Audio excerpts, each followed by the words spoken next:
अल्लाह तेरो नाम, ईश्वर तेरो नाम, अल्लाह तेरो नाम, ईश्वर तेरो नाम, सबको सम्मति दे भगवान,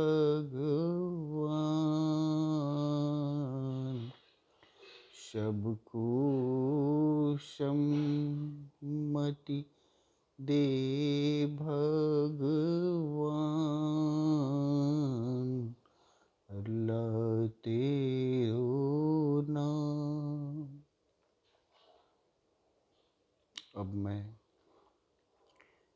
परमात्मा की उस ज्ञान ब्रह्म को सुनाने जा रहा हूँ जो मैं छोड़ चुका था। परमात्मा जिसे हम कहते हैं वो निराकार ब्रह्म है, जिसे कोई राम कहता है, कोई अल्लाह कहता है, कोई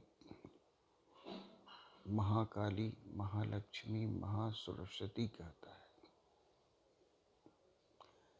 जब आत्मा निरंकार लोक में प्रवेश करती है उस वक्त उसका कोई शरीर नहीं होता, न स्थूल शरीर होता है न सूक्ष्म शरीर होता है। वहाँ केवल आत्मा निराकार अवस्था में यानी बिना स्वरूप का वो उस अवस्था में रहती है। शास्त्रों में हमारे बताया गया है कि निराकार ही परमात्मा स्वरूप है, जिसे हम शिव कहते हैं, अल्लाह कहते हैं, राम कहते हैं, परम पिता परमेश्वर परमात्मा कहते हैं, या उसे गॉड कहते हैं, या अकाल तख्त कहते हैं, या अकाल मूर्त कहते हैं। धर्म, जाति, भाषा बदल जाने से उस परमात्मा का संबोधन नहीं बदल जाता। अगर हम अल्लाह भी कहते हैं तो उसी को याद करते हैं, खुदा भी कहते हैं तो उसी को याद करते हैं, गॉड कहते हैं तो उसी को याद करते हैं। कोई जाति से, धर्म से हमारा या उनका परिचय नहीं बदलने वाला। हम सब एक हैं और एक ही परमात्मा को याद करते हैं। या उन्हें गॉड कहा जाए तब भी उन्हीं को याद किया जाता है, अल्लाह कहते हैं तो उन्हीं को याद किया जाता है, या शिव कहते हैं तो उन्हीं को याद किया जाता है। वो निराकार परमात्मा जो है वो हर कोई को, हर बच्चों को एक ही दृष्टि से देखते हैं। यहाँ पर मानव जाति बनाकर अनेक भ्रांतियाँ फैलाया हुआ है। कोई कहता है कि मुसलमान बन जाओ तब सब ठीक है, लेकिन वहाँ भी शांति उन्हें नहीं है, भी आपस में ही लड़ते हैं।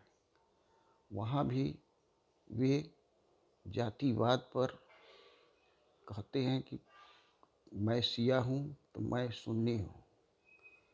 इसी प्रकार हर जातिया में कुछ न कुछ युद्ध है, लेकिन हम सब उन्हीं को याद करते हैं। अल्लाह का अर्थ होता है जो अल्फ को याद करता है, वही अल्लाह है। जो अल्फ को जानता है यानी दुनिया के शुरू को जानता है, वही अल्लाह है। इसी प्रकार खुदा का अर्थ जो होता है जो खुद देता है, समय के अनुसार देता है, न खाता है न पीता है। उसी प्रकार रहीम है जो रहम करता है, रहम करने वाला है, सब पर दया करने वाला है। इस प्रकार हम गॉड कहते हैं तो गॉड जो है जनरेटर, जी से जनरेटर होता है यानी पैदा करने वाला, ओ से ऑपरेटर होता है जो संचालन करने वाला, और डी से डिस्ट्रॉय यानी नष्ट करने वाला है।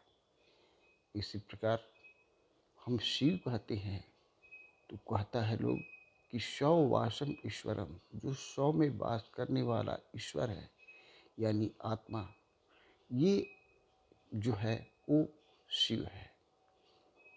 जब वो धरती पर आता है तो कोई महान योगी के शरीर में प्रवेश कर उस शरीर को धारण कर संसार की व्यवस्था को सुधारता है।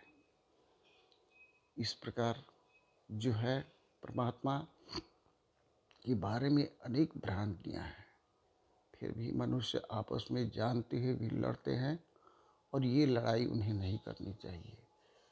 इस तरह हम सब आपस में जो जातिवाद कि नहीं मेरा ही जाति सर्वश्रेष्ठ है, अगर हिंदू कहे कि मेरा ही जाति ही सर्वश्रेष्ठ है तो ये उसका पूजा या जो उसके प्रति प्रेम है परमात्मा के प्रति वो पूरा नहीं होता। या सिख कहता है कि नहीं, ये जो है मेरा सिख धर्म ही सबसे सर्वश्रेष्ठ है, सब लोग सिख धर्म ही माने और मेरी ही बात को संचालन करे, तो ये भी उसका व्यवस्था ठीक नहीं है और वो ईश्वर उससे नाराज हो सकता है। इसी प्रकार जो मुस्लिम धर्म है और मुस्लिम धर्म कहता है कि नहीं, मुसलमान धर्म ही सर्वश्रेष्ठ है, मैं जो मुसलमान धर्म को नहीं मानता उसे मैं नहीं मानता, मैं उसकी हत्या कर दूंगा या जो कर दूंगा, इससे वो उसकी हत्या नहीं उस परमात्मा की हत्या करता है, उसे बार बार मारता है। परमात्मा कभी किसी को देने में संकोच नहीं करता, या वो मुसलमान हो या हिंदू हो या सिख हो या ईसाई है। नमस्कार।